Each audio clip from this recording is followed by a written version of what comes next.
Bonjour à tous et bienvenue dans cette nouvelle vidéo d'Eduli Formation.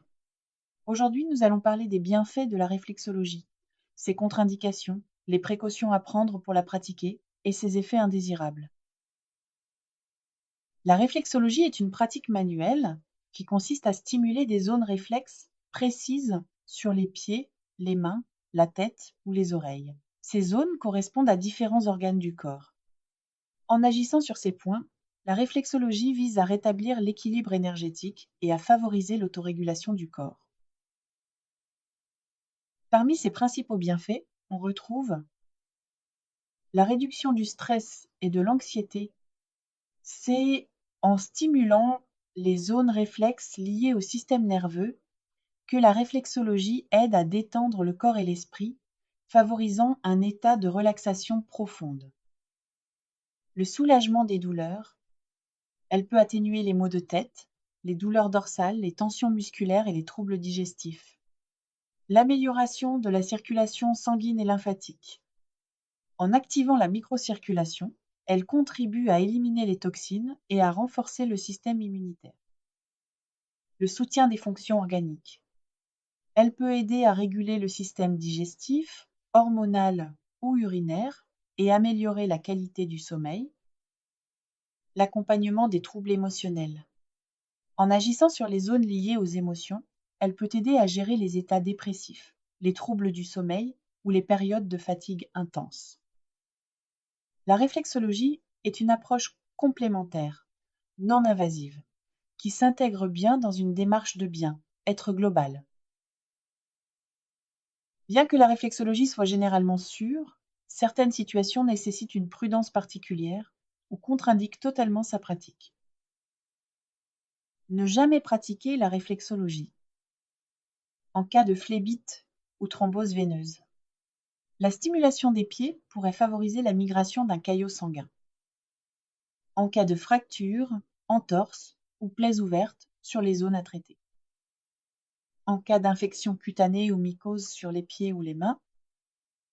En cas de maladie cardiaque grave non stabilisée, comme un infarctus récent ou une insuffisance cardiaque sévère.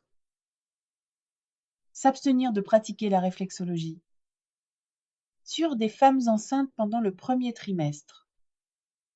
Sur des personnes atteintes de maladies auto-immunes sévères, sans avis médical. Sur des personnes sous traitement anticoagulant. Le risque de saignement ou d'hématome est accru. Par prudence, évitez la réflexologie. En cas de fièvre ou infection aiguë. En cas de cancer en phase active, toujours demander l'avis de l'oncologue. En cas d'épilepsie non contrôlée. Certaines stimulations pourraient déclencher des crises.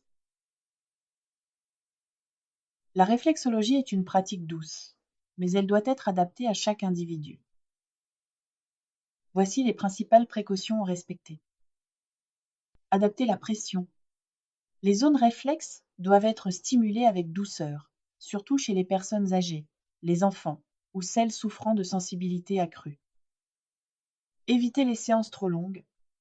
Une séance de 45 minutes est généralement suffisante. Boire de l'eau après la séance. Cela favorise l'élimination des toxines. Respecter un délai entre les séances. Un intervalle de 24 à 48 heures est recommandé pour permettre au corps de s'adapter. Informer le réflexologue de son état de santé avant la séance. Antécédents médicaux, traitements en cours ou allergies.